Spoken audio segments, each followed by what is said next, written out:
Olá, meu nome é Ícaro Malveira, eu sou professor, artista, fanzineiro.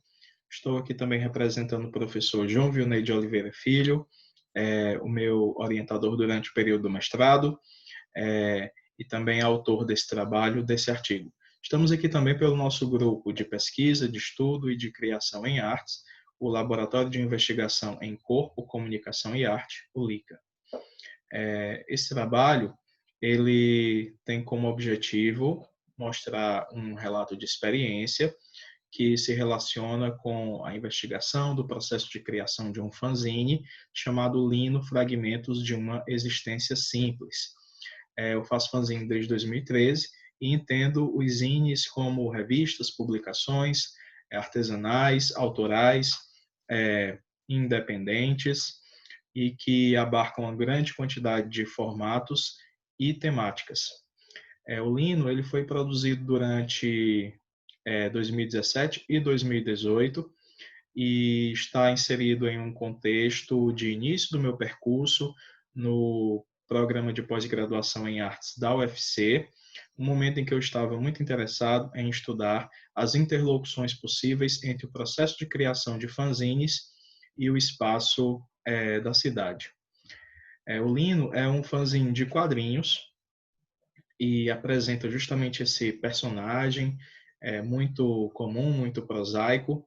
Não acontece nada de extraordinário na vida dele. No entanto, somam-se uma série de capítulos, episódios, fragmentos que representam essa mesma vida de uma forma muito peculiar, principalmente porque no fanzine há o uso recorrente da metáfora visual.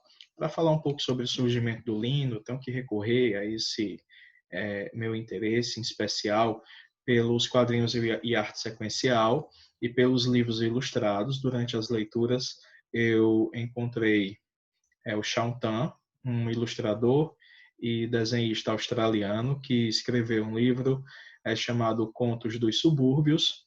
Nele há uma história chamada Eric, que apresenta esse personagem de mesmo nome, um personagem minúsculo, um intercambista que se mostra muito interessado por pequenos objetos, por pequenas coisas, e é um personagem que mostra muita curiosidade pelos ritos cotidianos. Muito influenciado pelo Shaun Tan, fiz também um desenho com um personagem sem nome, um desenho que mostra esse personagem minúsculo e ainda com o Shaun Tan na cabeça, com essa atmosfera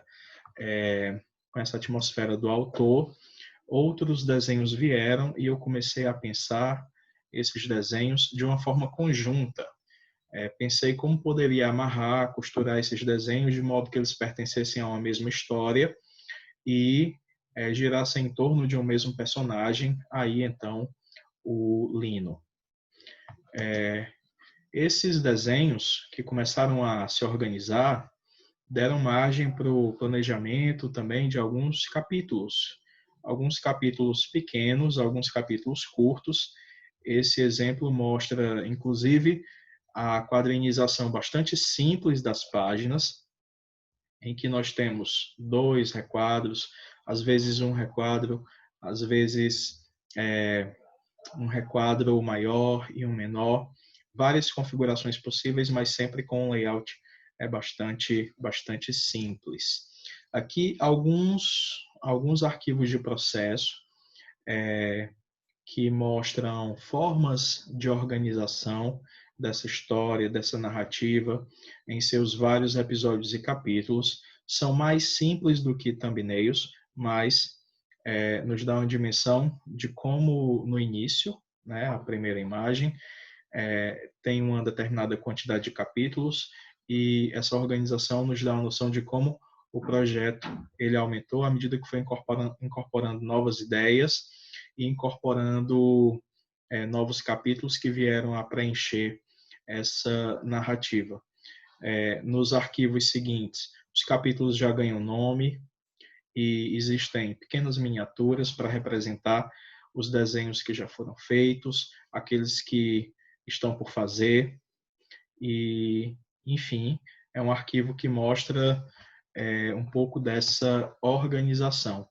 Ao longo da história, o Lino ele muda, ele muda, ele muda de ele é representado de formas diferentes. No início como uma criança, um menino pequeno, até a sua representação enquanto um velhinho, né?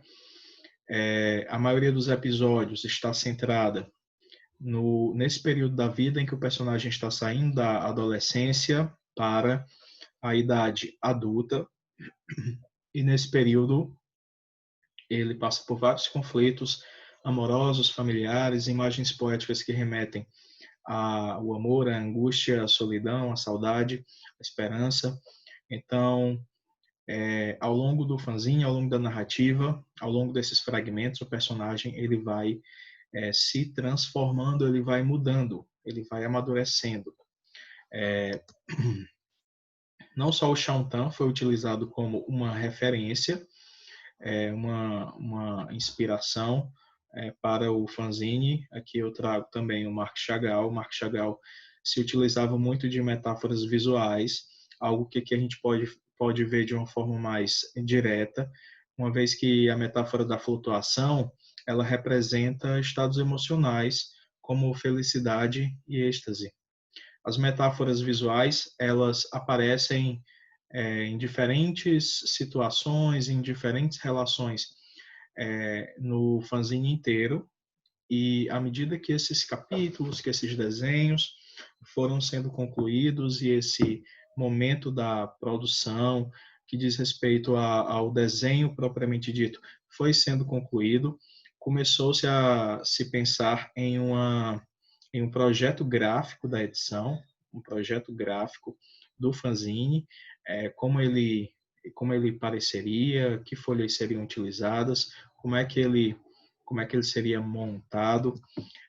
Então, os desenhos que foram reunidos e distribuídos ao longo das páginas, os capítulos distribuídos ao longo das páginas, somaram ao todo mais de 108 páginas, que foram divididas em 7 cadernos para encadernação manual.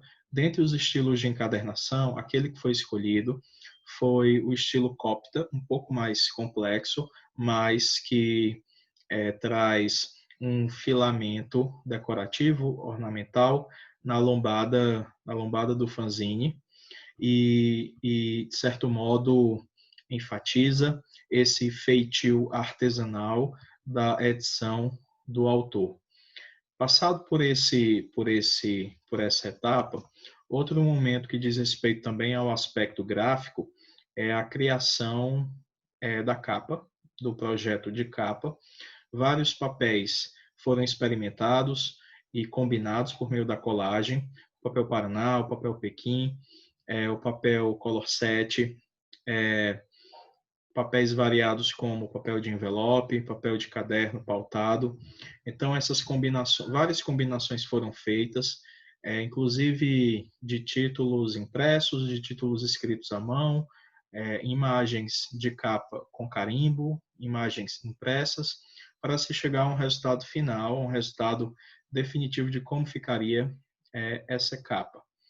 Esses processos de pensar o fanzine graficamente, os aspectos gráficos, eles acabaram apresentando uma montagem bastante complexa, e essa montagem complexa que passa pela organização dos cadernos, pela costura cópita e pela montagem da capa e a junção da capa com o miolo, fez com que poucas edições do Lino fossem de fato montadas. Demorava-se muito tempo para montar e passava-se muito tempo na costura, nos acabamentos. Poucas edições foram de fato montadas, e em virtude disso eu sempre tento buscar lugares e maneiras de apresentar esse fanzine de outras formas. E nesse último slide, nós temos aqui um QR Code que dá acesso para a edição digital desse fanzine, onde onde se pode fazer a leitura completa dele e ver como é que se resolveram questões narrativas, de metáfora visual, de intertextualidade, enfim. Esse era o recado que eu tinha para dar para vocês e eu agradeço muitíssimo pela atenção.